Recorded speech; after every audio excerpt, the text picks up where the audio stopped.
Perfect. Cool. So, welcome everybody to Black Oni Podcast, episode 3. I have today with me David Blackwell, Mark Pittler, and myself, yours truly. I go by the name of JBlaze06. Mark Pittler goes by... I am JewdiKnight. I'm a JewdiKnight. Jedi Knight, but Jewish. Nice. And David Blackwell goes by... I am Soil, aka SOAD, that's S-O-A-D, which most people don't even understand the meaning of. But it's really old, and because I'm a PlayStation user, I've never been able to change it. So I would love to have a little bit of a clarification behind what that actually means, because I actually do not remember what that is. I was just explaining this to someone the other day, so it's kind of neat to go back to it. Well, back in high school, when I was first discovering what heavy metal was, I came across a band that was earliest known as Soil. And it was back then when the guitarist and lead singer came together, and it was the name of the song of a poem the singer wrote. Huh. But anyway, they later added a bassist and a drummer, and later became known System of a Down. S-O-A-D. Yeah, so they were Soil, a.k.a. S-O-A-D. But most people don't get it. I've heard Solid, I've heard System, I've heard Soil. But yeah, you can just call me David. That's cool too. Yeah, either way works. Yeah, your little headline's going to be, it'll be your screen name. So both of you guys will have your screen names there. Nice. For a picture for David, I'm just going to put a dog. What kind of dog? Can we get a corgi? It's going to be a Yorkie. No, fuck that. Same thing, man. Or we can do a German Shepherd if that makes you feel better. No, do a corgi. They're all popular on the internets right now. Dude, no, hell no. Corgi Yorkies are adorable, though. I'm not gonna lie. If I had to get a dog, I wouldn't mind. I mean, if you had to go for a small dog, a dachshund would be okay. You know, one of those little hot dog dogs. Those are all right. Those are pretty cute, though. My roommate's mom has one, and that thing is adorable. It's getting old though, but cool. It's adorable. Anyway, that was our intro to everybody. Now for our icebreaker. We are going to talk about who our favorite female character is in gaming and why. So, I'll start first since I kind of have it embedded into my mind who my favorites are. There are a lot of people I can put on this list because there are a lot of badass female characters, I believe. I'm going to give an honorable mention to Commander Shepard because even though you can create whatever character you want, like one of the amazing things about the character is the way it was written, it could be either a male or female character, and you could still get the same impact and same like powerful performance out of both of the actors either way you go. So like I was literally like blown away with how well designed like her voice acting was. And well, when Citadel came out, I remember seeing online like a lot of people like just playing putting up videos of Citadel, and since Mass Effect 3 was the first time that Fenchep was sort of included in the advertisements, you saw a lot of her character in like the fan videos that people were putting up. Like she was much more prevalent. You could always roll a female character in Mass Effect, but it was just something you could do. It wasn't something that was actually advertised. Right. And I remember when Mass Effect 3 came out, like it was a real big deal. Do either of you guys remember like the vote they had for what her default look was going to be? Oh, you were? Yeah. Oh, yeah, hell yeah. I remember. I don't remember which one I voted for, but the redhead. The redhead. I think I voted for. That's the one I voted for too. She looks so bad. Yeah. Like, the blonde Shep was the one that won, and people were like, "Nah, that's bullshit." Nah. And then I switched it back to redhead Shep was the primary, and no, Fem Shep was badass. Hell yeah. So that's actually something I never did though. That's a good point, both of you guys. I've only gone through it as a guy. I've never gone through it as a female. So my first playthrough was always as a guy. Like I try to model them as much to my face as I could with the tools that they give you, which aren't that deep. But I tried my best and I did all right. But like he reminded me of Obama, like because it was like a diplomacy and like the way his voice sounded and the fact that he was a black dude. I was like, I basically just made Obama. That's basically what I just did. Was his name Barack Shepard just to really solidify? It was Jay Shepard. Jay Shepard.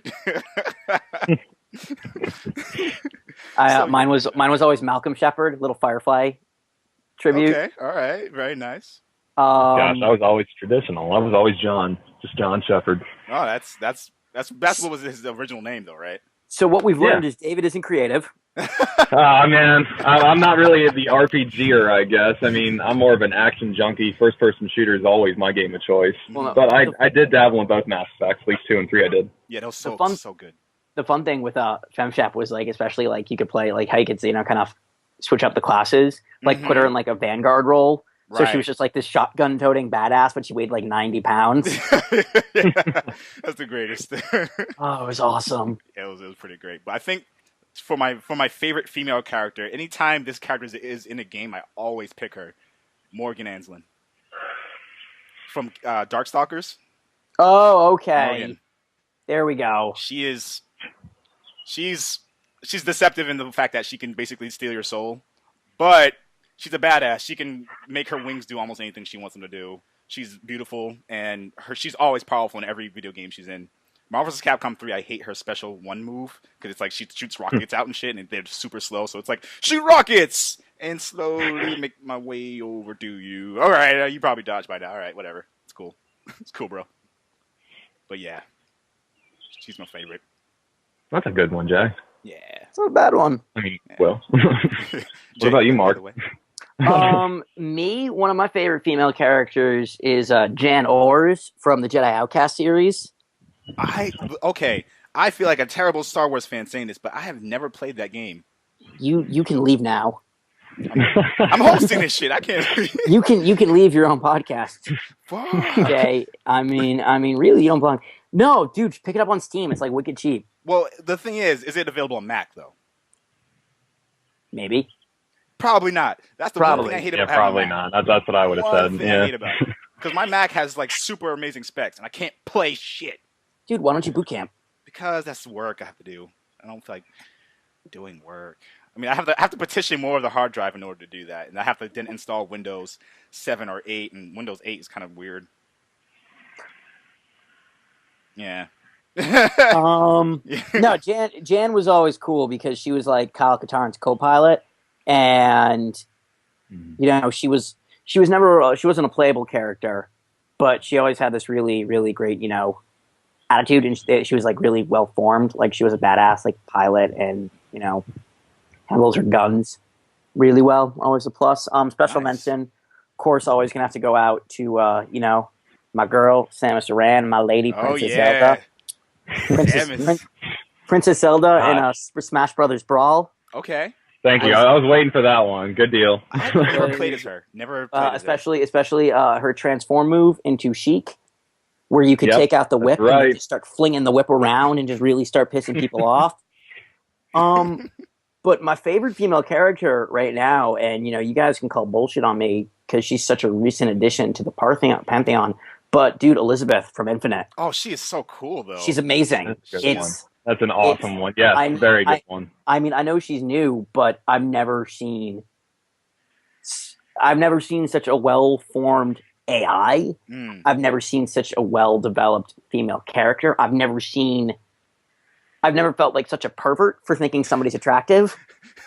especially based on the end of that game. We've all played and beaten that game, right? Yeah. So everyone, spoiler alert. If there's any spoiler alerts, we'll put them out right away. We have all played BioShock Infinite, and we will be talking about it a little bit. So there's that. Yeah. But no, just the realization that she's Anna and all that other stuff. Yeah. And especially like when you first meet her and she's like, Mr. DeWitt, do you have a girlfriend? And then you're like, yeah, I had somebody, but she's gone now. And it's just oh god, the way the mind fucks. I can't. Oh yeah. So I was listening to I was either listening to like looking at an article or listening to like some video of someone talking about it. I was like, yeah, I haven't even thought about it this way. Like all throughout the game, you're like, yeah, she's so beautiful, she's so hot, like she's so cute when she's doing all this stuff. And then by the time you figure out, spoiler alert again, that she's your daughter, you're like, fuck. Damn, I feel kind of like a pervert now. I mean, it was bad enough that I was kind of gawking at her in the first place, but... yeah, I agree. I mean, I felt the same way after getting through it, just feeling like, oh shit, I shouldn't have been looking at her like that. Yeah, exactly. It's like, clearly I'm not Booker, but like I felt like I was him in that situation, so it's like, yeah.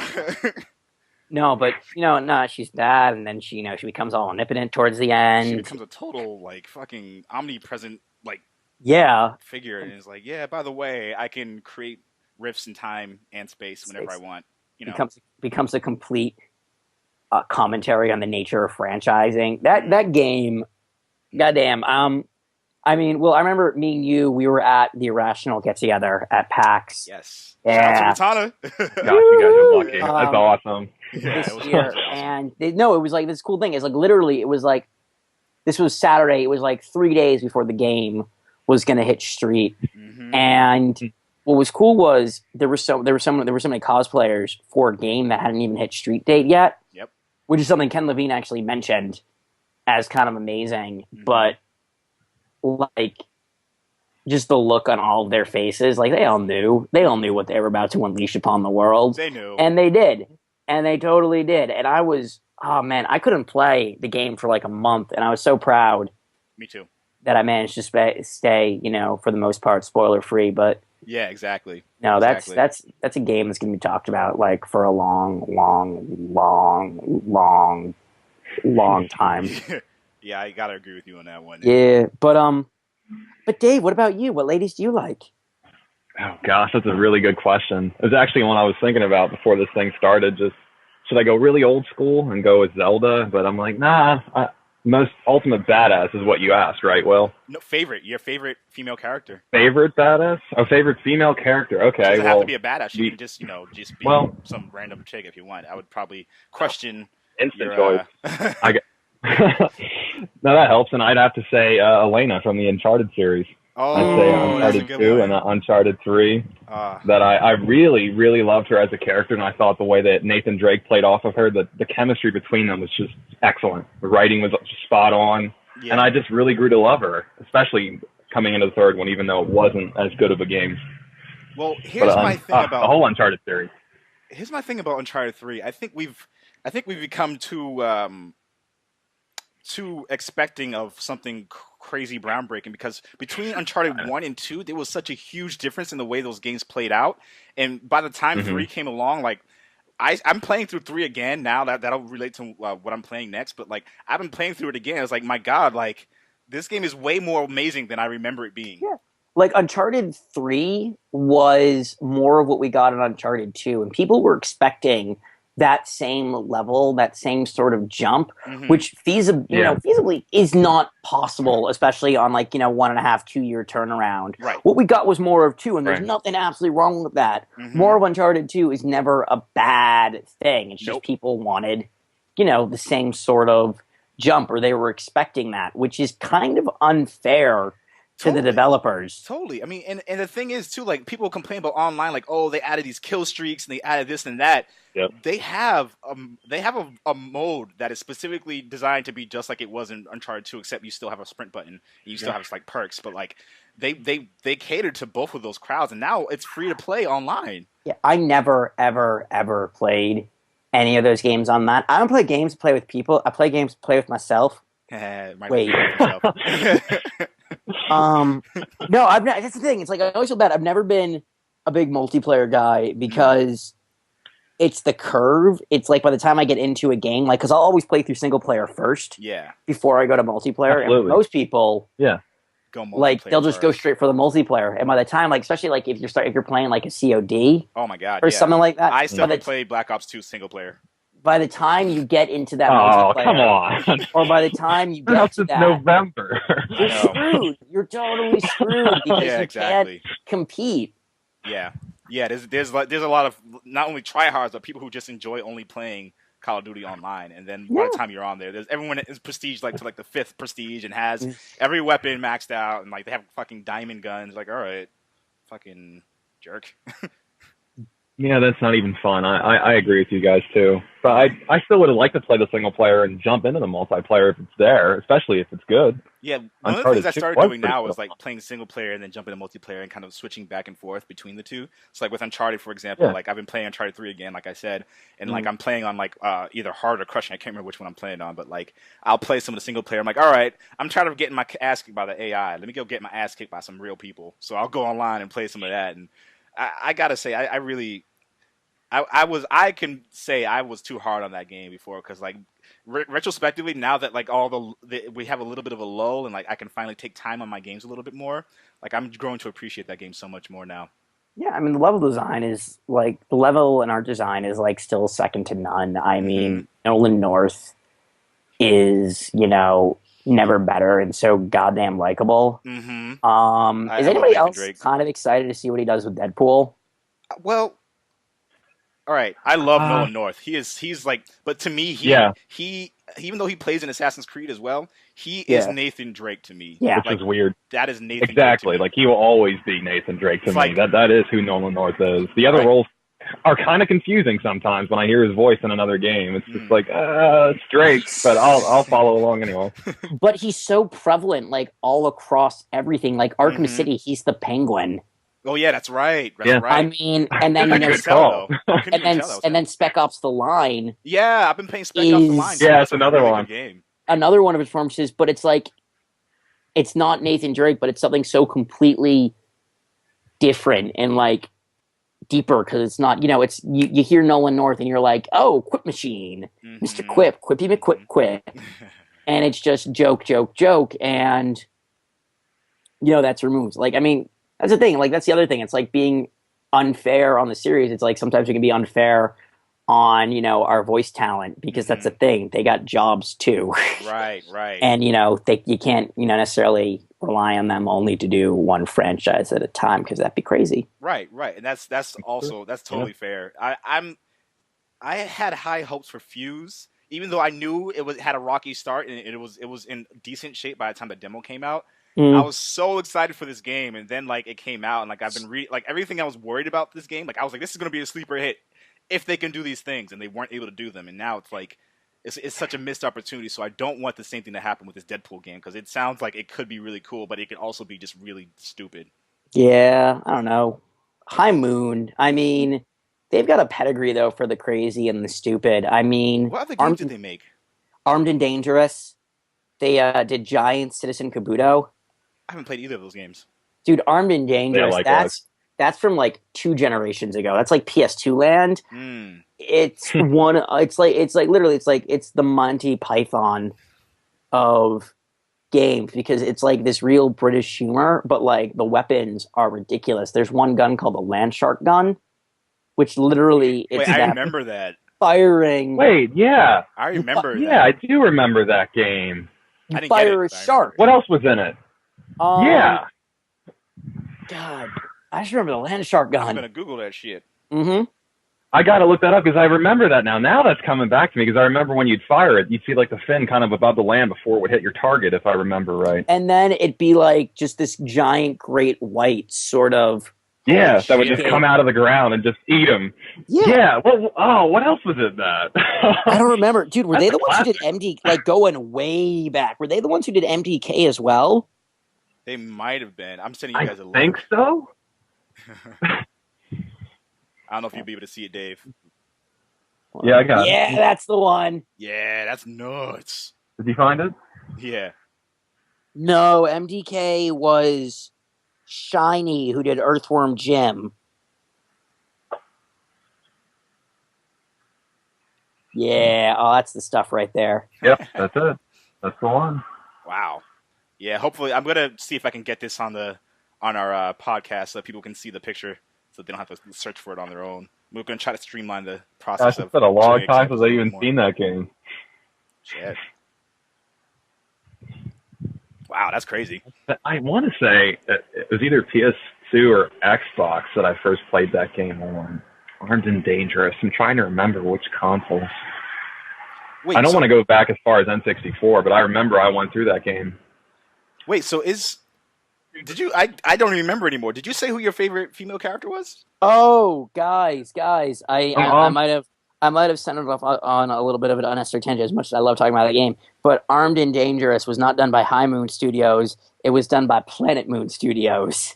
Oh. So the tangent I sent us off on was incorrect. I was thinking about letting it slide, but then I knew the internet would yell at me. The internet would yell at me for letting it happen. So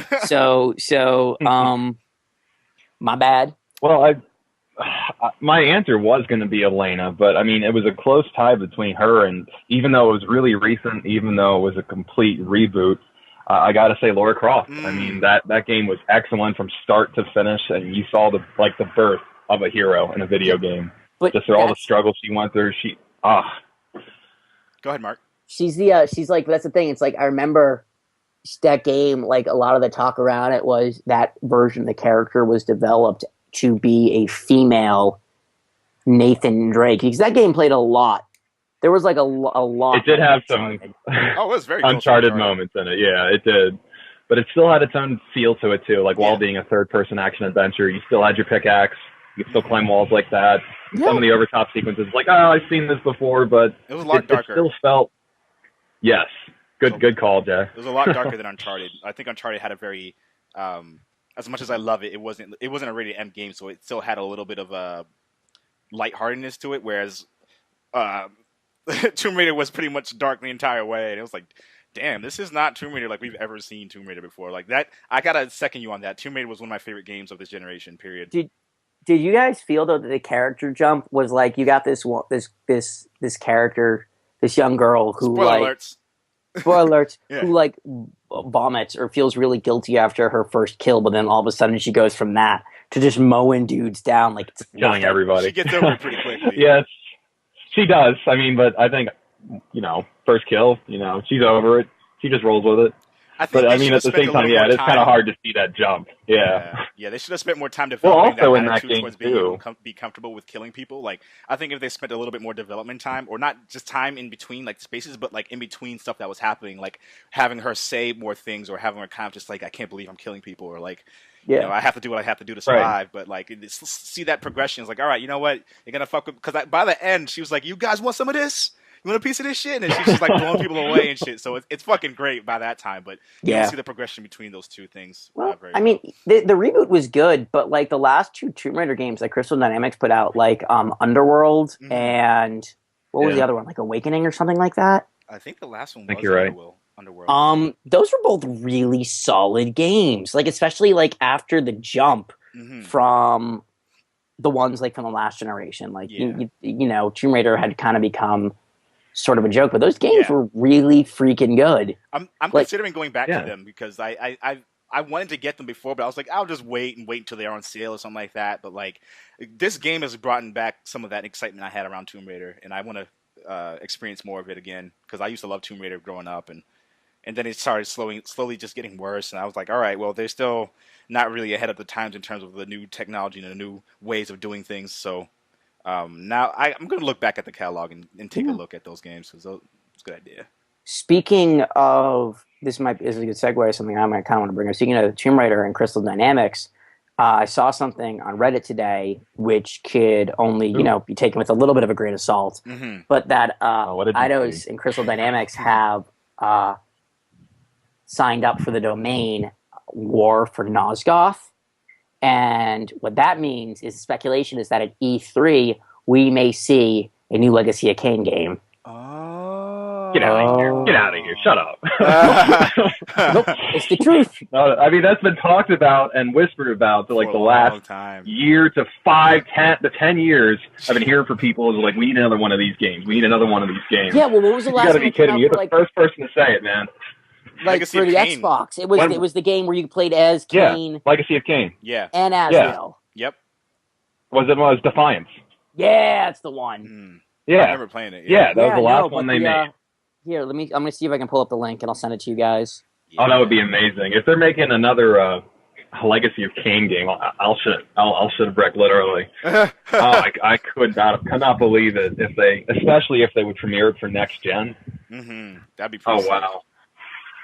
That would be pretty sick. What games are you guys playing lately? I talked about playing Uncharted 3 again. I've been jumping back into that. I've been playing a little bit of a Tomb Raider online, and it has its moments when it's a lot of fun. It has its moments when it's really buggy and you're shooting at someone and they're just like, oh, by the way, I'm over here now. But other than that, I started playing The Cave. I don't know if you guys are PlayStation Plus members, but it's for free for PlayStation Plus members. It is fucking hilarious. I had no idea what to expect out of it, and it had me and my roommate just dying. And we were just like, "This is so great!" And it's co-op with 3 people, so it's a good game to play with people. Huh. And I've also been playing The Unfinished Swan. And which also I hear is a really good game. It's pretty cool. At first, you kind of think it's kind of like a kid's game because of the way it's kind of set up, and like you're playing as a child whose mother passed away, and her last and best painting was the Black Swan, and you get teleported into the painting world basically. But it's kind of depressing and it's kind of dark in certain places. Like there was a part where I was kind of legitimately scared. Like, what the fuck did this game just turn into? Like, what the fuck? Is this Dead Space now? Oh, there's a lot of that though with indie games, especially like. Yeah. What was one of the ones? Dust and Elysium Tale. Oh, I can't wait to play that. I want that so bad. I want it so bad. Dark. I want it so bad. But you're playing as a bunny rabbit basically. Yeah, that's the thing. Like, it's this really messed up story. Like this really dark, like almost traumatizing story. But y'all playing as a bunny. It's like Conker's Bad Fur Day with all of the satire removed. Right. That's basically what it sounds like. That's awesome. But it's so beautifully done, though. It's such a gorgeous game. And why the fuck is it not on PlayStation? That is my question. I don't know, man. I mean, I feel bad. Like, I've been more into the indie games on the iOS side, going back to PAX. I mean, what's cool and what's really exciting is like, you know, how much more prevalent like indie development is, especially with like, you know, advances in like development for Unity and stuff. So have either of you guys played Space Team? Space Team, I haven't. All right, so it's on iOS. I haven't either. It's a lot of fun. You should do it. It's pretty much the best bar game I've ever done. Basically, it just involves you yelling commands at your friends. But no, I spoke with sounds great. Me and a couple of friends, we spoke and hung out with the developer because he was part of the Indie Mega Booth over at PAX for a while. And like that game, Studios or is it? No, it's Space Team. Oh, Space Team. Space That probably Team makes more sense. I said Space Time. Derp. All right. Timey-wimey. I mean, the last big like indie game that I played, and this is good because it also is one of the ones I'm really excited about, was Bastion. So I remember seeing Transistor. Yeah, I heard good things about both of those games actually. You haven't played Bastion yet either? Nope. Oh, dude, what the fuck? Well, so the thing is, I have such a backlog of games. Like I still haven't beat Hitman Absolution. Come on. I know. I have not beaten that game yet. Jay, dude, you can get Bastion on every freaking platform. They ported it to every platform. You can get it on your phone. You can get it on your iPad. You can get it on your computer. I should honestly, I still haven't played it either. I don't think so. PlayStation 3. Yeah, I know. Sorry. I'm more of an action or I guess PlayStation Plus junkie. Whatever they release them for free, I gotta play that game. Actually, dude, it's an isometric action game. It plays like Smash TV, but you know, I know about it. I just didn't get it yet. Yeah, me either. But I mean, I'll definitely add it to my list. I still have I got less than 2 weeks until The Last of Us. Then my time's gonna be taken up. That's happening. Oh my god, that's finally happening, isn't it? It is happening. Like I wanted to get my hype for that June so low. Have you got so June 14th? Oh man, so not only are we getting The Last of Us, but the new Superman movie comes out that same day too. I hope that movie's good. Oh my gosh, you're right. I didn't even think about that till now. Guys, it's a nerd holiday. It's a nerd holiday. It's all out. Well, yeah, I'm going to be loving that day. I'm actually going to get out of work early that day just so I can play The Last of Us. So I'll have to do that and then see Man of Steel that night. Yeah, because you're a big Superman fan, aren't you, Dave? Dude, I've been honestly not really, because most of the Superman movies that they've done haven't been great. I mean, even Superman Returns, I got my hopes up, and it disappointed shit on my hopes. But yeah, but everything I've seen on Man of Steel since they first showed a trailer, not a teaser, has just got me so psyched for this movie. Like, I just think the cast is well-rounded. I think it'll be an awesomely shot movie. Thank you, Zack Snyder. And I can't wait for that movie. That's my first and most anticipated movie of this year. Like, I can't wait for that one. Pretty solid. I used to love Superman when I was like really little. I literally ran across my grandmother's hallway like all day with a Superman cape on, just going like literally all day. So that's probably why I was always in shape, because I just stopped. I just kept running all the time. Black Superman, very progressive of you. See, I'm ahead of my time. You are. Well, no, not only that, but now we got a new Batman Superman series illustrated by Jay Lee. Really? Oh yeah. You haven't seen this either? No. God, I expected more of you.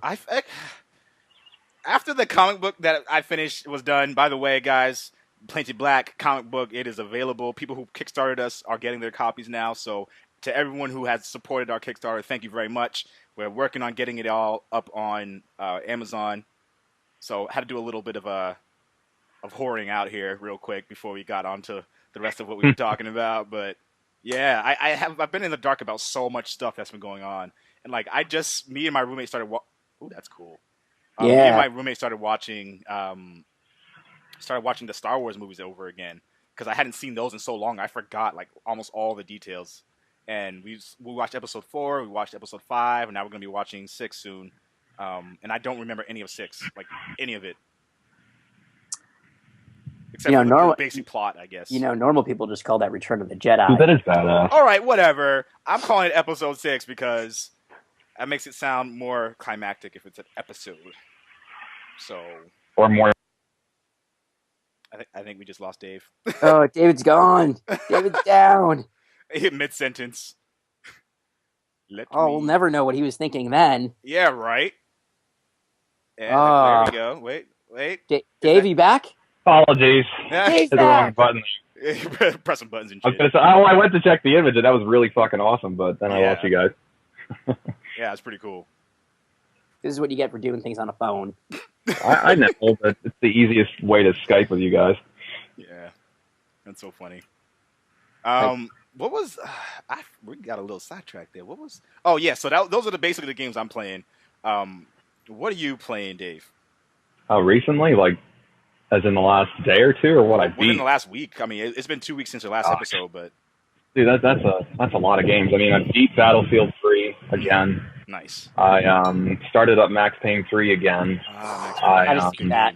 It's a good game. It's a great game. I've gone through that so many times. I'm just going through it for fun. Yeah. I'm going through. I beat Sleeping Dogs. That was a lot of fun. Oh, I have that too. That's a great game. I recently started Plus? up. Yeah. That's also because I started up Demon Souls. Oh, now some dick's gonna be a jerk. Can you guys hear that through the phone? I can hear all that. You're gonna do it right in front of this house too. All right, I gotta sneeze. See, if I go inside, I might lose you guys. Hold on. If you're on Wi-Fi, you won't lose this, because it's calling through Wi-Fi. So. I still got you guys. All right. VoIP. Gotta love VoIP. Well, I'm going through Demon Souls as well because that was free. I said Dark Souls. But it's free, but it's like you're sacrificing your sanity for that game. Yeah, I beat that game like 4 times, and it's just like every time I'm just like, why am I doing this on New Game Plus? Why?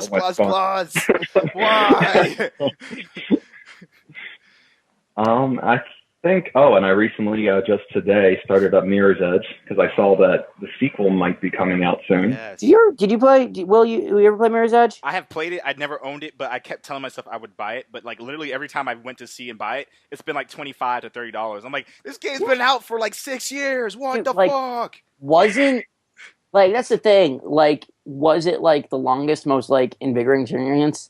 No, but God bless them for trying something brand new. Oh yeah. And oh yeah. Like what I'm excited about too is especially like oh man, when that thing if a sequel does come out, like pray to the sweet baby gaming Jesus for Oculus Rift support. Yes, but I will probably throw up every time I play it. But that would be so cool. That's so the point. Cool.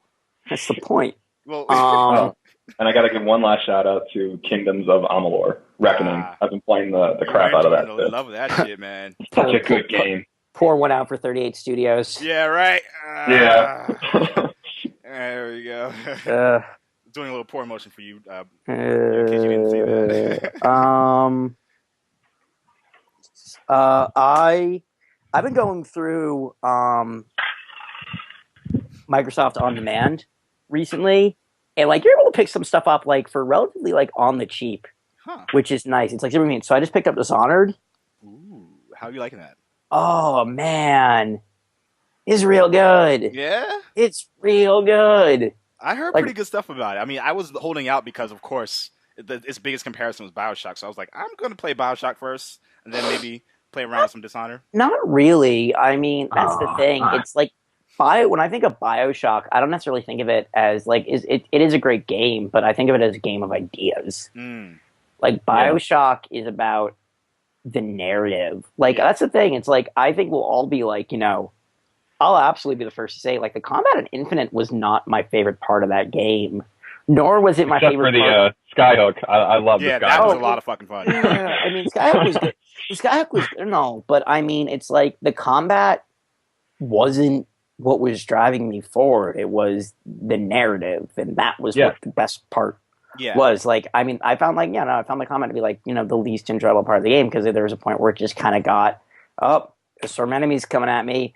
Yeah. It's not that hard. Burn, fire. Like, I mean, the thing, like the crow, man. The crows are the best part of that fucking game. Like in terms of combat, crows were fun. Crows were so good. You know, you could electrify your crows. What? I didn't know that. Yeah, if you threw murder crows and then you immediately did shock jockey, you would electrify your crows. Oh, that's pretty awesome. This is another point about BioShock Infinite that I think we should make a point of.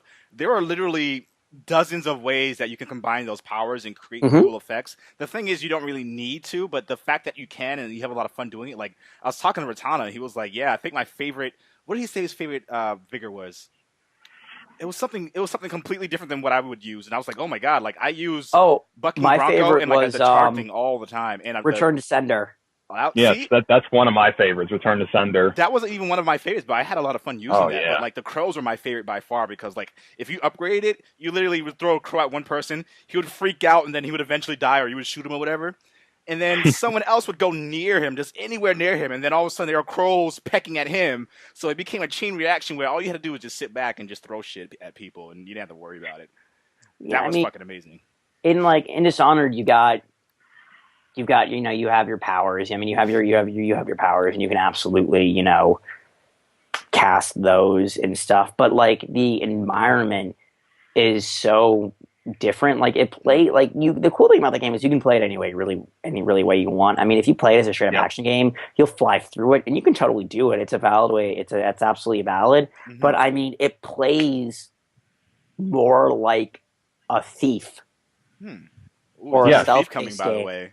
Yeah. I mean, guys, there's a lean button in this game. There's a what? You can lean. Oh shit! Shit just got real.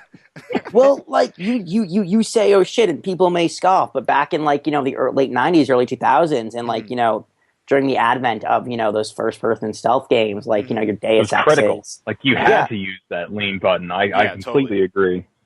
Yeah, I agree too. That's definitely a big part of.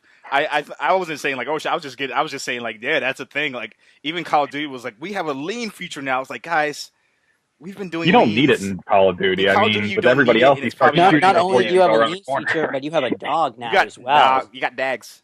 Yeah, hooray for the dog. Yeah, hooray for the dog. Dog's probably gonna die, by the way. Spoiler alert. Yeah, well, no, my favorite thing is, like, wait until, like, you know, the dog gets shot and, like, PETA and all the animal advocacy groups start freaking out about it. You let a dog get shot! Shut up! But it's not a real dog. Relax, people. Can't do anything these days without someone bitching about it.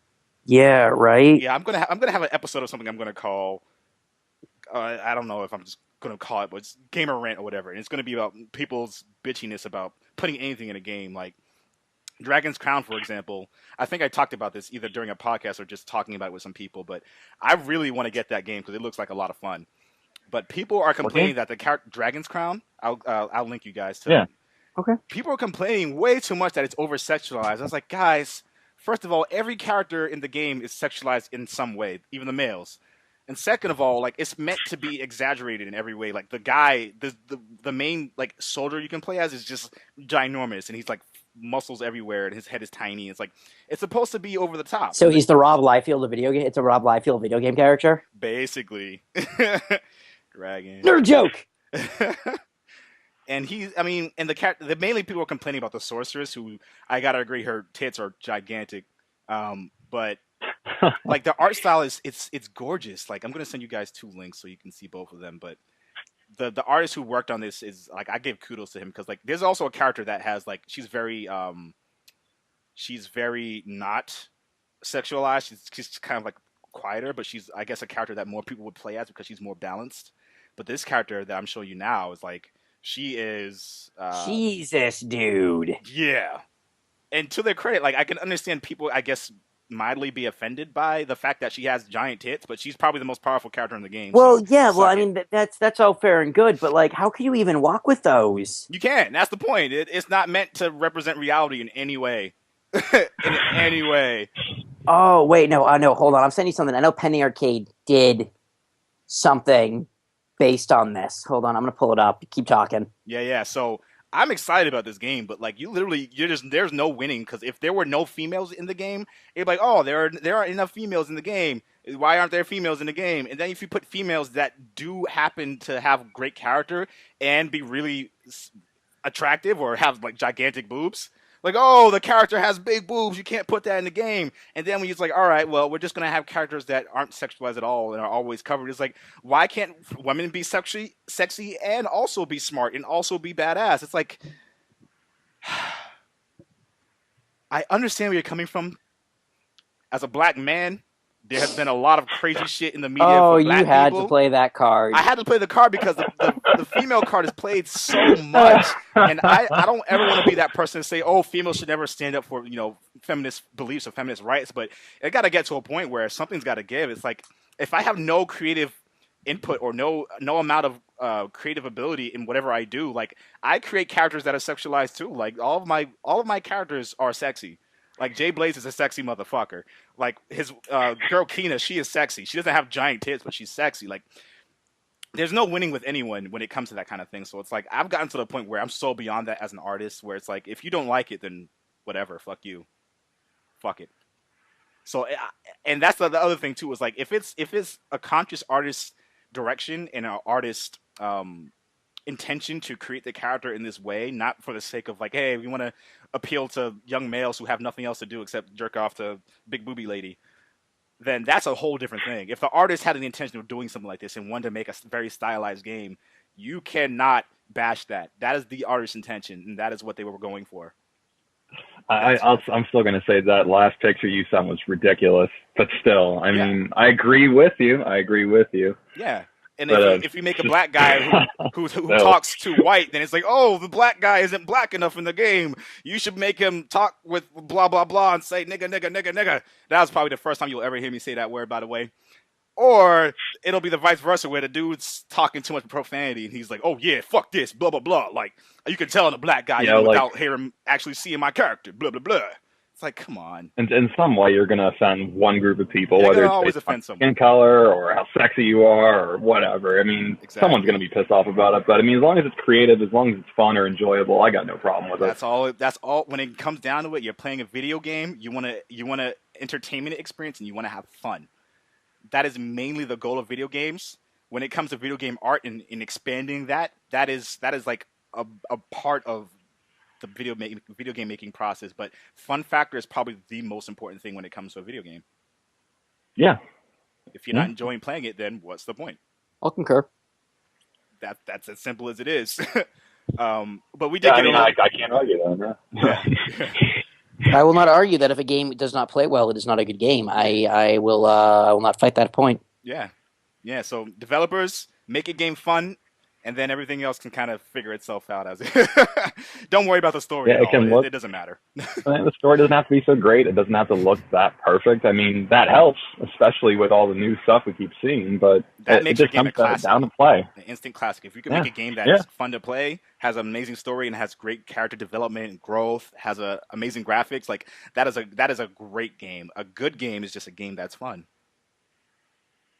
Yeah. I'll concur.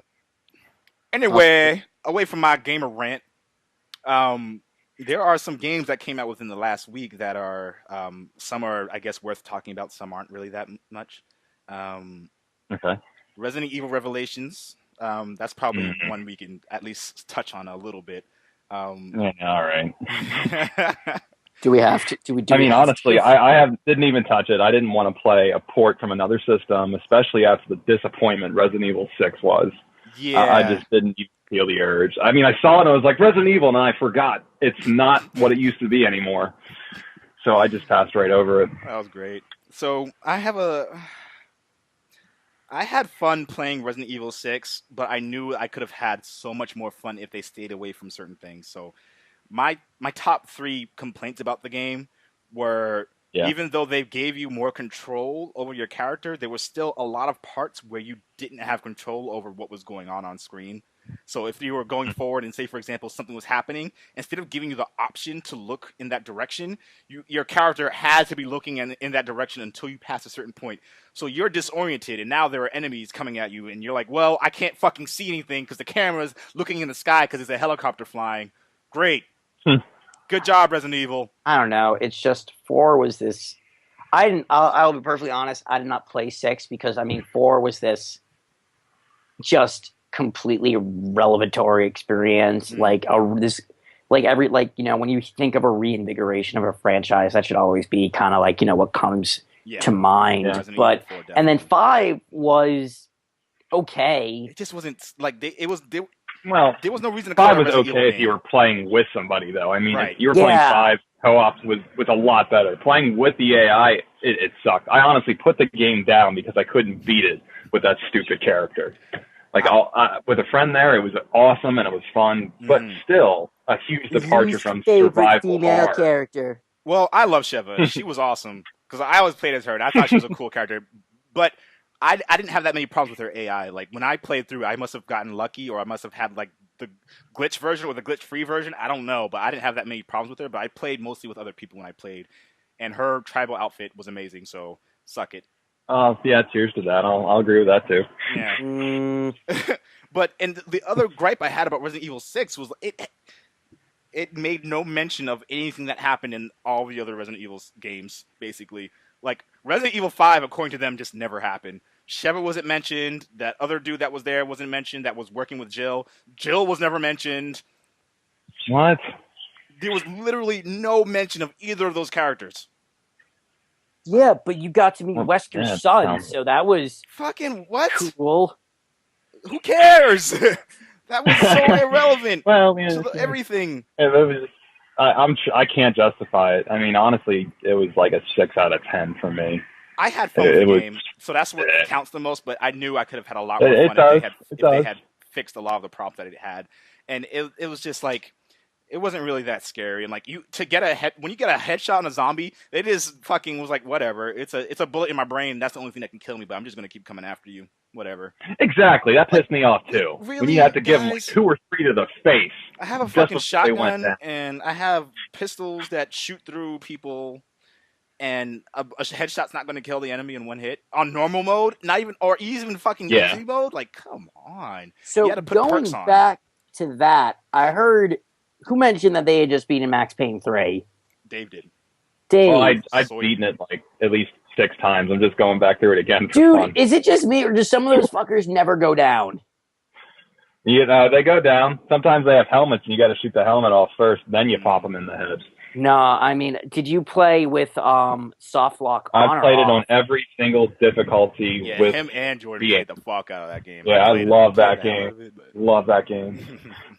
I love that game too, though. But I think I did find that though. Like, you would give a couple people a shot to the head, and they wouldn't go down right away. But it's usually just because of face body armor, and those were the harder enemies. Halfway through to near the end of the game. No, if I pump a clip into you in your chest, and you're on the ground, and then they stagger back up, I'm like, no, no. That doesn't work that way. I'm sorry. You stay down. That's the way this works. I just saw that in, what movie was that? I just saw Bullet to the Head this weekend, and I saw that, and this one guy, Sylvester Stallone, shot him twice, and the dude got back up and rushed at him. He had to put one in his head before he went down. Fuck that. If you shoot me once, I'm like, ah! Well, yeah, it fucking hurts, but it's not necessarily going to kill you right away. No, but you're going to stay down. Yeah, you're probably going to stay down. Yeah, I mean, you're probably going to struggle a bit. Yeah, if you get shot in the chest, you're probably staying down. If you got shot in the arm, you're like, what the fuck? No, even if you get shot in the arm, you're still probably staying down. Yeah, You have yeah. any confidence in me, bro? You have any confidence in me? Don't think I'm tough enough? But yeah, man. that's the thing. I mean, Resident Evil Revelations, from what I hear so far, is actually a pretty good game. So my girl was telling, she's addicted to it. Like I'll text her sometimes. She's like, "Oh, by the way, I didn't get any of your texts. I was playing some Resident Evil." It's like good to know I'm on your priority list. But but bullshit. She's yeah. right. She's being paid by Capcom. Yeah, paid by Capcom to do that. Jay, you are dating a mole. Fuck! It all makes sense now. But like every time I get online, like I see, like she's playing in Resident Evil Revelations, but she's playing raid mode, I think it is, and she's just like on that all the time. So from what I hear, raid mode is really addictive, even more so than Mercenaries mode. And Mercenaries mode in Resident Evil 6 is actually a lot of fun. So I will give kudos to Capcom for making it fun. I wish there was a proper survival version where I didn't have to look around for time things. Like I can just go as long as I could. That would be nice. Yeah. But I guess that's asking for too much from Capcom because they'll charge me for that anyway. But yeah, so far, so people are saying it's like around an 8 out of 10 or a 7 out of 10, depending on how into the Resident Evil lore you are. So I think most of us will probably enjoy the game. Call of Juarez came out. Is it better than 6? I mean, yes. has anyone actually said it's better than 6? Yeah. A lot of people have said it's a lot better than 6. How much is it then? I might consider this one. I might have to add it to my list to play here. I would. Is it still $50 or 60? I would guess. I think it's 50. I think it's actually 50 or 40. That's not one bad. of those. Knocked it down a little bit. All right. Yeah, I think it's 50 or 40. I don't remember which one it is. There's a bunch of other games that came out lately that I haven't been on my radar at all. Like Call of Juarez, Gunslinger. Like the first whatever Call of Juarez they made were awful. It's actually been on my radar. That the Really? Call of Juarez one. Yeah, I mean, I never really followed the games, but I still glance every once in a while at something that looks a little cool. But for an arcade traditional shooter, it's all right. I mean, it's still fun. I mean, it's not like your explosive campaign, and it's not your action quest or RPG, but just a regular story, just a fun shooter. It's for a downloadable title, all right. How much is it? I want to say it was $15 or $20. It was actually rather cheap. I think I did see a review for it, and they said it was pretty decent. So for $15, $20, I mean, you can't really go that wrong. Yeah. I think I'll have to double check me on that because I know it was more of a straight. I think it was just a downloadable title. So I know. I don't know. I don't know how much time the company actually spent on it. It looked like it was like being previewed for a couple months and then it was just out right away. There wasn't a whole lot of hype or build up to it. There was nothing behind it. I literally didn't know it was coming out until I looked at the recent releases. It's like, by the way, Call of Juarez. I was like, there's another Call of Juarez game coming out. Oh yeah. I knew about that one a month or two ago. Kind of quiet, like in relation to all the other shit that's going on. Yeah, I mean, I haven't seen a lot. Really, I think nothing is going to equate to how much hype is around Last of Us right now. Because like my brain is going to explode. Because like, every game Naughty Dog makes is just gold. I don't think there are very few games that they might have made that weren't that good. Like maybe Crash Bandicoot Racing that might have not been as good as their other games. But like, come on, like all the Crash games have been pretty much amazing. Has anybody here played Metro Last Light? I haven't played that. No. I was going to wait for that because I heard it might go next gen. They said they have not ruled that out, which is why I stayed away from it because already I'm hearing the PS3 version has its issues. Dude, Witcher 3 is coming to next gen? Holy shit. I can't wait to play that. I can't It's still, for me, I mean, it's all Watch Dogs. Oh, yeah, Watch Dogs is a pretty big one. I'm going to get that and Battlefield 4 release day. Those are the two titles I'm looking forward to the most. Ubi's still got me. They might have tricked me a little bit with Assassin's Creed 3, but they still got me. I still haven't beat Assassin's Creed 3. Oh, my God.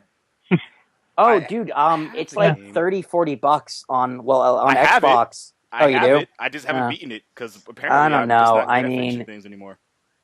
I've heard.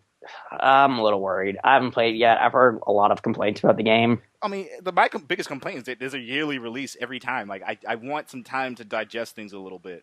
Yeah. I don't need another Assassin's Creed, to be honest. Like, I just don't. Well, I mean, at E3, we're going to see more of Black Flag. Yeah, but... I know.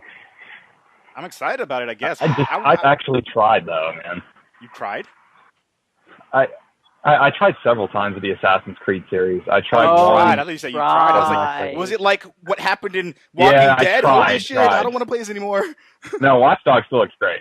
Yeah. No. Like, you guys are still talking about Assassin's Creed, and I even went back again to try 3. And despite the differences, you still have to remember it's Assassin's Creed, and I just don't really care for it. I just like other games. I think they need to solve a problem with fast travel, because I think a lot of games that are really interesting, like one of my coworkers was telling me that he likes video games, but he just doesn't like the busy work associated with video games. Yeah. And I can understand that. Like with Assassin's Creed, like you can only fast travel to certain locations, or only fast travel, or you can't just go into the mission. You have to go to it. You can't just press a button and be at your next mission and be ready to do more stuff. So I think more games should incorporate a way of doing that instead of having you do busy work to get there. If people like have less time to be able to play the game, they want to still experience the story, but they don't want to do the busy work in between. I never had an issue with that. I mean, Borderlands. Borderlands is a huge example of that. Like, I have to fucking drive all the way to the. It's absurd. You could still get those quick checkpoints, but I mean.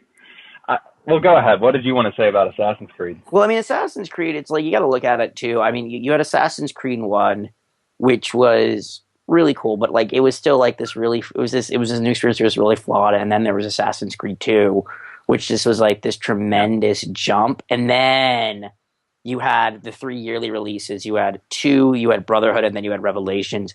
And Brotherhood was next to perfect. In my opinion. I have not played Brotherhood. It was such a good, dude. It's such a good game. They've ironed out so many things. It's this awesome goddamn experience. And then Revelations, they crammed they did too much. Yeah. They got have to display all the information to you in little tutorials, and like literally 20 hours of just tutorials. Like, why am I still learning shit? I just want to play. Oh yeah, it definitely was like one of the what was the last Final Fantasy game where you're practically in in like the tutorial mode for like the first 30 hours? All right. Did you watch any of our other podcasts? Did you? No, I have not seen that yet. All right. I'm sorry. I went into this blind. No, it's totally fine. Like I just wanted to let you know that we talked about Final Fantasy to an extent, and like I am so just mad at them. Like everything that people wanted from them, they keep complaining, we're not making enough money off of our franchises, and we have to split up our divisions and make sure we're not spending. You guys are fucking retarded. All we have asked for this entire generation is a Final Fantasy VII remake. That's all we needed. And you would have had money. Like, here's my money, take it. Money. Mula, dinero. It is so easy. We're getting a 10 HD update. That's great. I think that's amazing. But that's not what we asked for. It just isn't.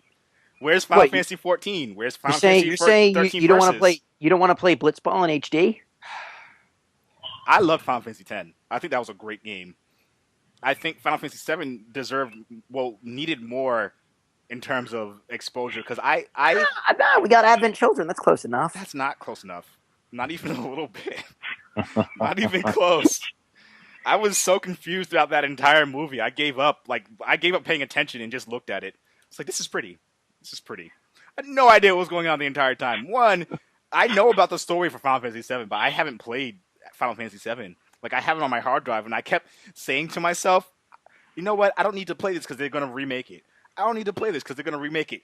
No, they haven't. Lied to you. They probably won't. You made an assumption, and when you assume... I always just don't do good when I assume things. That's just the way it is. I just need to stop assuming shit. That's it. You needed to. Look what you did. and now you'll never play Final Fantasy VII ever again. I probably never will. Because nothing is backwards compatible anymore. I have it on my hard drive. I bought the fucking game. I haven't played it. Hey, Will, I've got this great Xbox One game I want you to play. Oh, wait, you can't. You can't. So, this is perfect. This segues into our next segment. Everyone who has been waiting for our Xbox segment, here it is. The X-Bone is upon us. The Zone. The Zone. The Zone. Shit. I heard somebody call it the Zone. Shit, this got real. Right?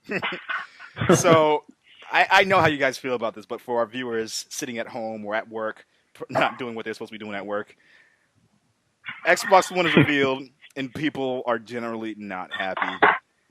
How do you guys feel about this? Yep. I understand where I'll let you guys go.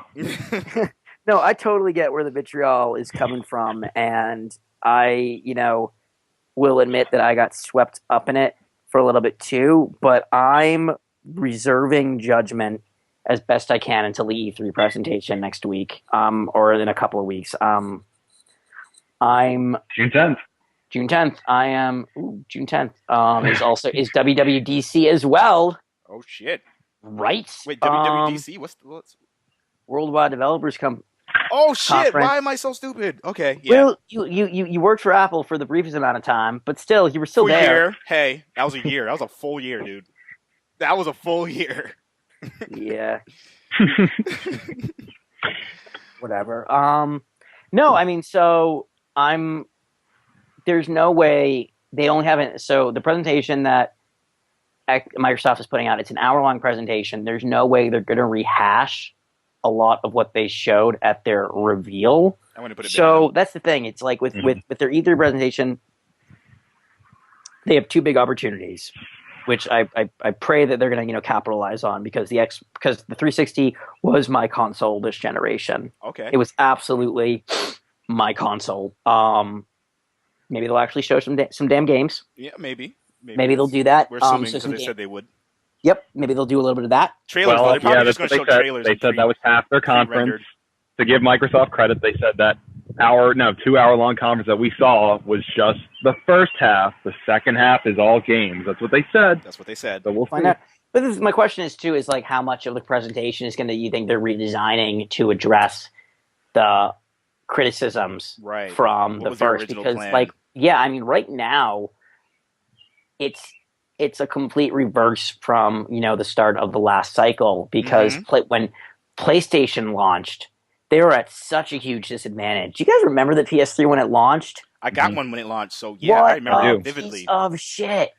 All right, so it wasn't a piece of shit, but it was it was really expensive. It was really expensive. So expensive. It overheated. The online support was just not there. The online support was pretty bad. No, I heard more issues with 360s than I did with PS3s, in all honesty. I heard that 51% of their initial launch had issues. Oh, no, absolutely. PS3 did have its issues, but it wasn't nearly as bad. Oh, no, absolutely. I mean, I didn't have, I've had 2 Xboxes Red Ring on me, and a lot of that was there. A lot of the criticism apparently. Gosh, cheers to you for sticking with it. Yeah, no, a lot of it was the rush to get everything. But that's the thing. It's by the time everything started to fail, they had a year's jump. They did on both the Wii and the PS3. Microsoft. Wii was first. Oh, Wii was first. Wii was first. Xbox 360 was second. PS3 was third in the launch cycle. The 360. And the Wii was the one that sold out faster. No, the 360. I'm pretty sure. I'm talking about release dates. The 360 came out a year before the other guys. They were the first out of the gate. Which current gen console came? A year before Sony, but not Nintendo. I'm almost positive, man. I'm pretty sure. I'm pretty sure that Nintendo had them beat, and those were the ones that sold out first. That's why you couldn't find them come next year. I remember standing in line in February the year after going, damn, I still haven't got one of these yet. Launched on November 22nd, 2005, and the Wii was November 19th, 2006. All right, cheers to you. You're right, sir. I think it came out 2 days before. There's a Yahoo question. The PS3 came out actually around the same time. No, he just cited it.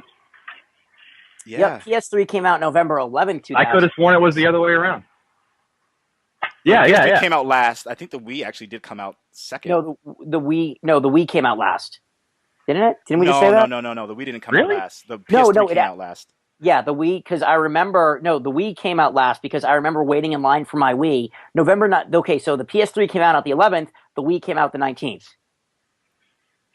The Wii came out a week after the PS3. The Wii was last to the shelves by about a week. I remember this specifically because I was waiting out in front of the Best Buy in Braintree, camping out for my damn Nintendo Wii, and I remember 2 jackasses in a Camaro came driving by, holding their PS3 box above their heads, Shaka Khan style. Hold on, I really want to know this now because I am so confused now. I'm looking it up too. I'm looking up the Wii because I want to look it up.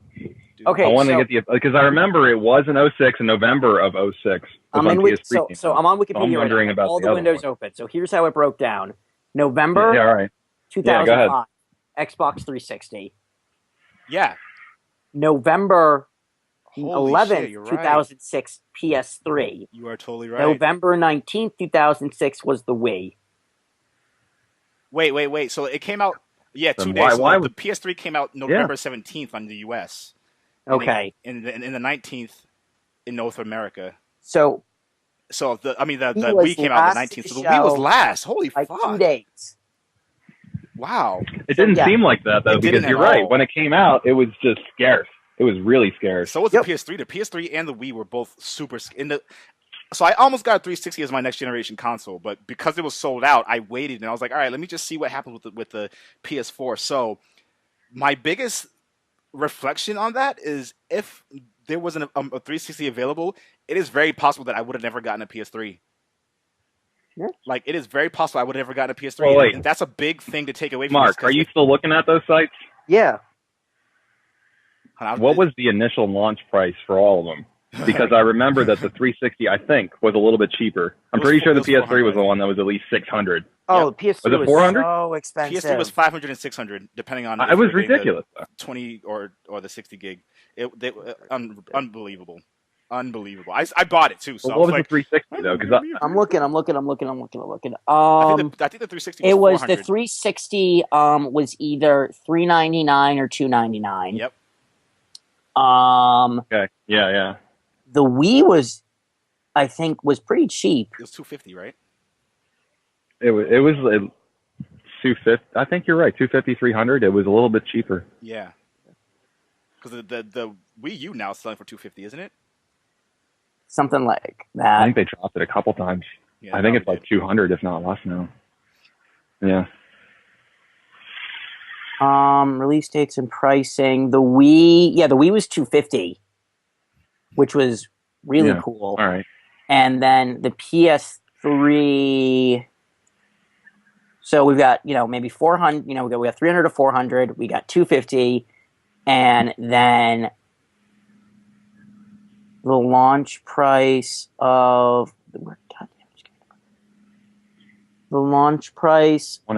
starting in the US was a 20 gigabyte version for $500, and it was a 500. It was either $500 or $600. I got the $600 version. Yeah, I mean that happened. So yeah, never $600. again. Never again. I mean, that is. Well, going back to next gen though, I mean, comparatively, I would estimate you wouldn't pay anything less than $500 for either. No, I think it's going to be $400. I'd be surprised if they released. I don't know, man. That's not with the new Xbox. I mean, with the new camera and the new Kinect and everything, I can't see them doing that. The thing is, they saw what happened with Sony's PS3, and like even though they were successful, it took them so long to surpass Xbox with this current generation. And it's like they know that one of the biggest barriers for entry is that price point, and one of the reasons why the Wii did so well is because it was fucking $250. Like, how are you going to say no to that? I mean, I said no to it because I don't want to be, but neat and cool. Well, then you could wave stuff at the screen. That was with the whole controller, and it was neat, and it was cool, and it was different. Right. And so what they're doing with the PS4 at least is they're putting components that aren't as expensive to develop. So they're able to put that price point a lot lower than they would have been able to if they had done something that was completely customized, like the cell chip, for example. The cell chip alone was a whole research and development project on its own. So I honestly do not see this next generation being more than $400 at least for a PS4. I've already seen the initial estimates posted too, and those are at first I thought I knew what price it would be. Those are placeholders. Yeah, but exactly, they're just putting some name there and some price there just to try and get their numbers in early. Because pretty much they're any putting price that placeholder that we read there. that's not from the company isn't even going to be right. Right. So pretty much as long as it's the pre-order price, and they're saying there's almost no chance that it'll be any more than what this number is. That's basically what they were saying by that, but. I don't know. I'm kind of worried about it because they do have a lot of technology in them that is just beyond anything that we have right now for current consoles. That's the thing too. It's like we don't know how that with the PS3 is. PS4, we still haven't even seen that goddamn system yet. Yeah, we still haven't even seen the look. We don't even know By the how way, it's the gonna stack Xbox up. One looks so ugly. Why? But when it comes down to it, does it really matter? Like it's just One. a box. Yeah, it does. It totally does. It's two-tone Xbox One, literally. Yeah, it does. It looks like a they cut it in half and was like, yeah, just put some nice shiny new shit on the VHS side. player. I'm not I understand why they made it look like a cable box, but I have a cable box. I don't want two cable box looking things in my living room. I just don't. And like you just want your cable box right next to it so you can hook it up to it. And the other thing that blows my mind about it is like, oh, look at all this amazing stuff you can do with this if you have cable. It's like but you have to have cable to take advantage of any of this stuff that you're showing us today. Like 90% of people in our age range that you also do need not have cable. This is just a fact of life. I have cable because my roommate likes to watch sports, and that's basically it. I don't know. I mean, I've heard a lot of like theories like about what you could do with that HDMI in. Like I remember seeing something online, like somebody theorizing that since you have that HDMI in, like what would happen if you plug like a 360 into that HDMI in? You would have a 360 plugged into your Xbox One. I know. Wouldn't that be kind of crazy though? No, because it's the same as like plugging it into your into your TV. I mean. Well, yeah, I know, but it's like, but like maybe it's like a way to transfer like a choose. I don't know. I mean, I'm interested in Xbox 360. I'm interested. I want to see it. The hybrid. In seeing what Microsoft does with E3, and I'm interested in seeing what Sony does with E3 because Sony, for like the first time in a while, is like coasting on this so much goodwill. Yeah, they are. They don't have to say anything right now. They could just let Microsoft Microsoft take all the heat, and it's probably smarter than to do that. Like they just but they won't. They'll say they're going to come to their press conference, wagging their dicks around, being like, "Look at us, we're back." Sony, we know you PS2 like us. days. I mean, to Sony's credit, I mean they played their cards really well. Like they had their initial reveal so early on, and like it was a developers and console reveal. It wasn't like an entertainment reveal. So like they had they had developers on board talking about what it's like working on their console, and I'm like, all right, this is kind of cool. And then they showed tech demos. We're like, all right, this is really cool. And then they showed games. We're like, this is fucking amazing. Like, how does it get much better? Like, this is what we want in a reveal. Like, that's all we need. Yeah. Like, and they talked about their camera. They talked about the entertainment focus a little bit. They talked about we're still doing all the things that we were able to do in the last generation with entertainment. We're still number one for Netflix. We still have people buying PS3s just so they can use it as a Blu-ray player. Like, they've already touched upon all that stuff already. Yeah. They don't even need to talk about that anymore, but they probably will at least put some of that stuff out there. But they set it up in a way that it makes sense. Like, you already know what Sony is able to do with their game console. You don't need to beat someone on the head and saying, entertainment, TV, sports, we love bros. Like, they don't need to do that, and it's insulting. It's insulting. Well, it's a way the market's going to shift, though. I mean, because right now you have two major competitors, Sony and Microsoft. Mm-hmm. One that has specifically said, we're giving you the ultimate gaming experience. Mm-hmm. And the other that specifically said, we're giving you the ultimate home entertainment experience. And that's just going to be what the general, our country wants. But it's swaying both ways. You have a lot of gamers speaking out, though. Yeah, you do. Like, most of the polls that I've read, because I'm keeping an eye on, like, the IGNs or Digital Spies or anyone that's taken a comparison, Xbox One or PS4. And the majority of voters, I've seen 60%, 70%. Most are still leaning the Sony direction. They like the way that games are the focus, that their console's about playing those cool games, that here they are in action, too. This is what it can do. And also, if you're reading more into it, when it comes down to just the gaming experience, it's still the more powerful console. It's still designed to give you the best gaming experience available. But if you want the other cool features, absolutely go Microsoft's way. Right, and that's the thing. We don't know what else the PS3 can do, so we already know for sure that they're going balls out with their games, like the indie development, for example. Like, they have put that on the front line so hard that, like, every indie developer that is making games right now, they just press a few buttons literally to get it on the PS4, and they self-publish on the PS4 without any hassle. They can self-publish.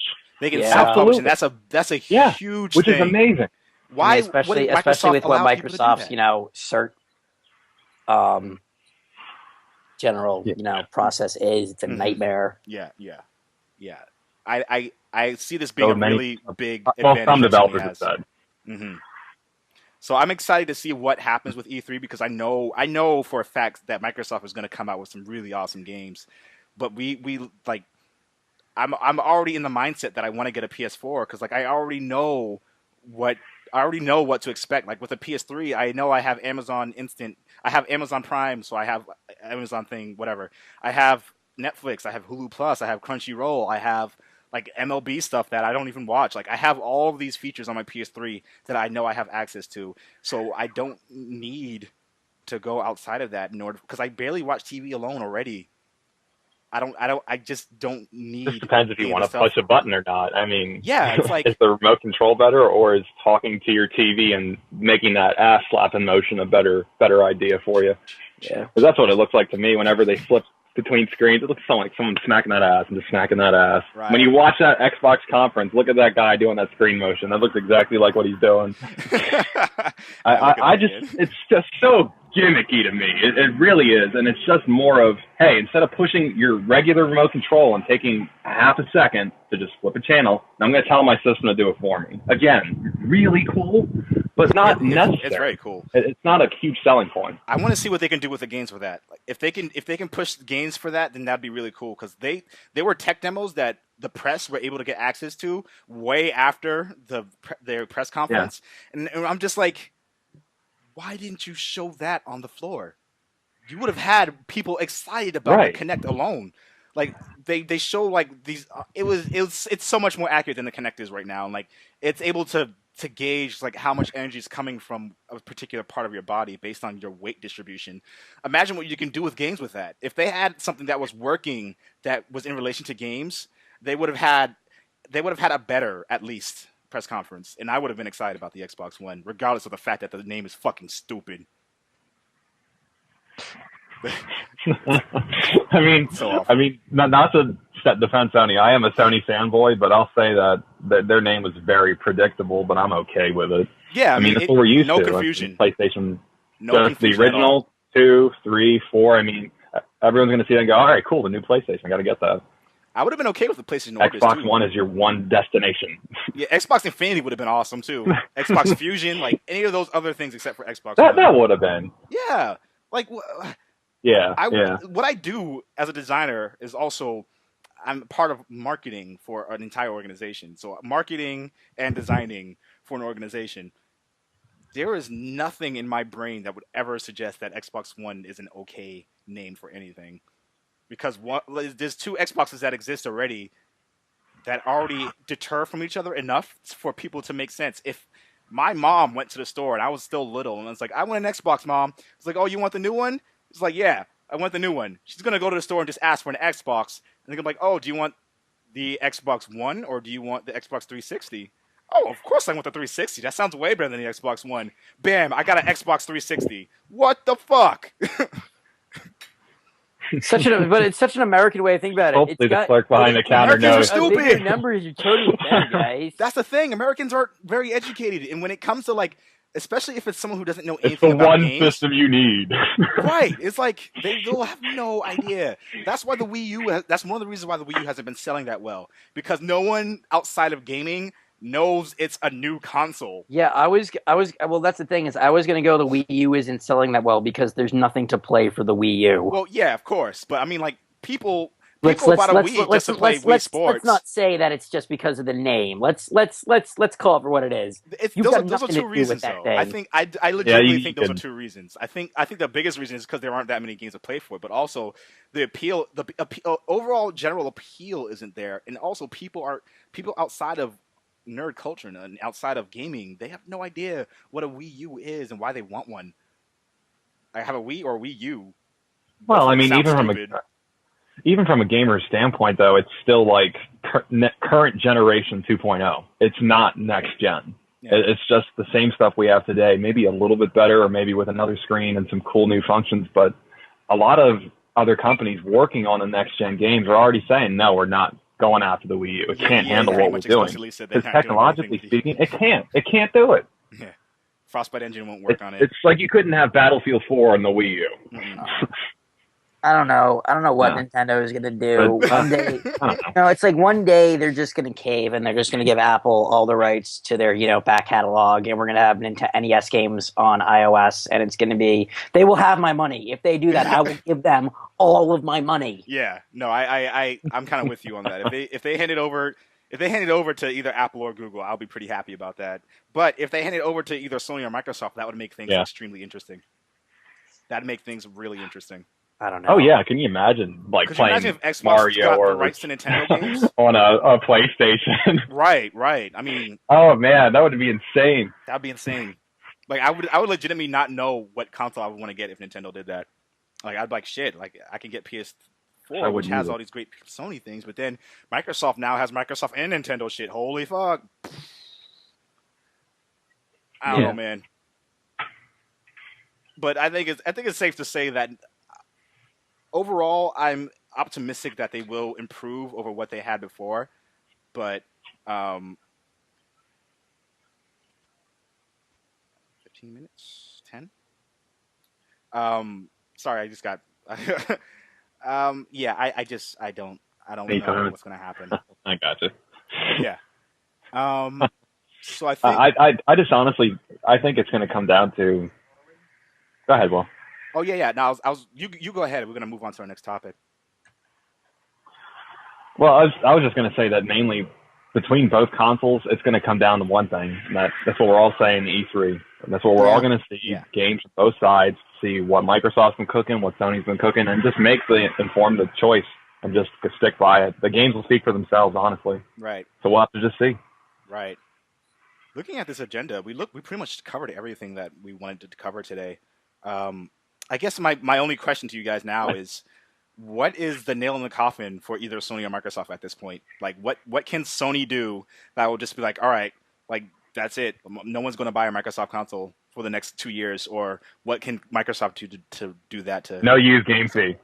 If they, I think Sony might do it, but yeah, they probably will. No use game fee. If they did something like creative, like, and I've heard speculation that if you were a PlayStation Plus member and they just waived it, that would instantly they'd overtake. To just be able to play games, use games, to trade games with your friends again, because right now it's only said Xbox One. You can't share games unless they have access to your Xbox Live account. But I think that would be... Sony has already said no DRM on their games, or on their used games. But how are they defining DRM? That's the real question. That's a really good question. For me... Yeah, exactly. I think you are... what I think Microsoft is going to have to do is completely restructure the way that Xbox Live has been priced. Because, like, dude, so much of that is still behind, like, the gold curtain. Like, dude, you need gold to download Netflix. You need gold to download Hulu. You need gold to do... You need gold to send somebody a message. That is absurd. It's ridiculous. That is not okay free on PlayStation. In any way. That's it. That's the thing. I think free on PlayStation.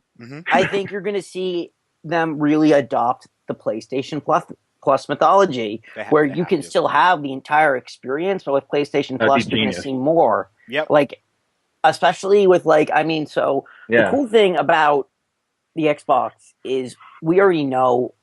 Did PlayStation say, or did Sony say, like, how big the drive in the PS4 is going to be? They didn't. They said a large capacity drive, but they never said what. So cool. So with PlayStation, we already know that there's 500. We know that there's still the capacity to plug in an external drive as well for supplemental space. Right. That's cool. Which is really cool. Like, I mean, so it's like, my question is, like, with PlayStation, PlayStation, with they adopt PlayStation Plus, like, cloud saves or all this other stuff, and I mean. There's all this talk with, like, smart glass. Yeah. And, like, the best sort of way I can think that they might do something, and this would be really cool, is with iOS and, like, Game Center. If I play a game on my iPhone through Game Center, my progress is saved. So if I pick up that same game on my iPad, my progress is there. Right. It's all there. It's all based in the cloud. Right. My thing is, if I hook up, like, I have, like, a smart glass enabled device. My profile is saved to smart glass, and all of my progress, if it's cloud saved, will carry on through. Because, I mean, especially with, like, the Xbox now, I mean, if, say me and my buddies were playing a game of Halo or something like that, and we've got our custom maps. Someone will either have to bring their Xbox or bring a drive with those maps with us. But with like Smart Glass, if they adopt that cloud mentality, and I can just take my phone and I can just sign in and link my device and my profile. That's pretty fucking cool. To that device and bring that progress over, bring that information over. That'll be fucking really cool. They need a more streamlined way to have people connect with each other in person. And I think that's an amazing way to do that. I think if Microsoft did adopt something like that, then Sony would have to do something like that in order to keep up, because that's the thing. Because Microsoft, their biggest thing that they've got in their pocket is they've got this mobile infrastructure that Sony doesn't have. Because like Smart Glass is an app that you can download across all the mobile platforms. The Vita's not doing as well. Yeah, like the Vita's not. Like, what is the Vita doing?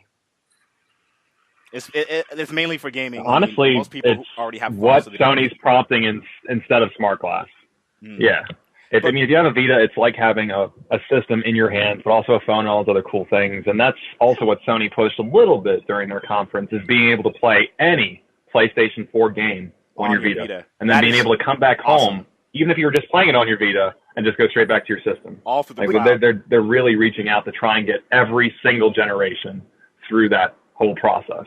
To be able to play a PlayStation 1, 2, 3, or 4 game all on one device. Which is cool. I don't know how well it's necessarily going to work. Yeah, we don't know yet. Yeah, that's the thing. Yeah, me either. We don't know. We don't know. We absolutely have no idea. It's so I mean, that's the thing. A Vita costs what? $199, $299? Yeah. So Smart Glass app is free. Yeah, about, yeah. Here's the thing that I think we should keep in mind, though. Well, Sony did the alternative of buying another smartphone. Yeah, right. Sony did mention during the conference, it kind of got swept under the rug because of all the other crazy stuff that was happening, is that Gaikai is including itself into the mobile interface for phones and for tablets. Like, they are actually developing something that will allow you to integrate your experience with those things. It hasn't been talked about a lot, but it is something that they said that they're investigating, that they have an infrastructure set up, and it's probably not going to be ready available like right away, but it's something that they're working on. So, for the record, during February, they did say that. All right. But we have no idea what that's looking like. E3. They did. You're right. It's going to be E3. Yeah. I can't wait. Yeah, it's going to be real. Dude, what I should do is have an E3 party. It's going to be all. Fuck yeah. That's going to be like a yearly thing now. It's going to be E3 parties because we have a couch now. We have a fucking coffee table and shit. We got. Oh my god, you're a real boy now. I'm like an adult now. Yeah. You still draw cartoons for a living. I would call you an adult. I'm close enough. I'm like 24 now, so I guess I'm an adult by statistically speaking, by numbers. Mark, how old are you? You're a young adult. You're younger than me, aren't you? No, I'm older than you. Oh. I'm 25. Yeah. I forget all the time, so don't worry about it. I am. I'm still the oldest one here, though. Yeah. I'm the oldest guy. I'm 26. It's fine. You're only 2 years older. It's fine. Or a year and a half, I guess. Did you have your birthday already this year, Dave? Yeah. Dave? No, that's August. So I'm going to be 27 this year. We're both August. All right, nice. Wow, all right. Yeah, I'm the old man here, I guess. Wait, what day in August, Mark? What? Oh, that's me, 22nd. I'm the 22nd in August. What day are you? I'm December 27th. Nice. Oh, shit. All right, cool. Yeah. Yeah, put them on half. Do you get both gifts? Do I get both gifts? Well, that's the thing is there have been many years when Hanukkah overlaps with my birthday, and I would get double the presents. That time has since long passed. I don't get that much anymore, or anything sometimes. Yeah, you know. No, what's really happened now is I hate when birthday is because everybody's either out of town due to Christmas or too broke from Christmas. So it's like 2 days after I'm like, everybody wants to do something. Everybody's like, You have fun with that, buddy. Sorry. Well, everyone, this wraps up another episode of the Black Oni Podcast. I hope you all had a great time listening to us talk about games and talk about our lives and all the fun stuff that goes on behind the scenes. I hope you guys had a good time. Always. It's so sweaty in my room right now. I feel so gross. I took 2 showers today already. This is so hot right now. You're going to make it 3? Oh, God. Milk was a bad choice. It's so hot. Yeah. Milk was a bad choice. I mean, I never have any problems when it's hot and I drink milk, so I'm fine. But anyway, thank you all for watching. Thank you guys for being a part of the show. Tune in next time when we have our post E3 reflections. Next week. Next week is pre E3. Then the week after is post E3. So I'm hoping to have another episode for next week. But if not, shit happens. Everyone, like and subscribe. Look at all of our other videos. There's some videos of me doing some artsy stuff, and there's some videos of me doing some video game stuff, and there's more podcasts. We're on N4G, so look out for us there. And yeah. But what?